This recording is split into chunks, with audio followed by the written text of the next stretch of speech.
প্রিয় সহকর্মীবৃন্দ, প্রিয় সহকর্মীবৃন্দ, মানবিকতা, ত্যাগ,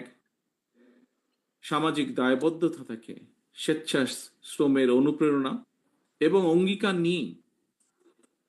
1980 সালের এই দিন থেকেই জাতীয়তাবাদী স্বেচ্ছাসেবক দলের পথ চলা শুরু হয়েছে। আমরা দেখেছি প্রতিষ্ঠার পর থেকেই বিভিন্ন সময় বিভিন্ন পরিস্থিতিতে স্বেচ্ছাশ্রমের ভিত্তিতে, সেটি পরিষ্কার পরিচ্ছন্নতা অভিযানই হোক, সেটি প্রাকৃতিক দুর্যোগে মানুষের পাশে দাঁড়ানোই হোক, সেটি কোভিডের সময় বিপন্ন মানুষের দিকে সাহায্যের হাত বাড়ানোই হোক,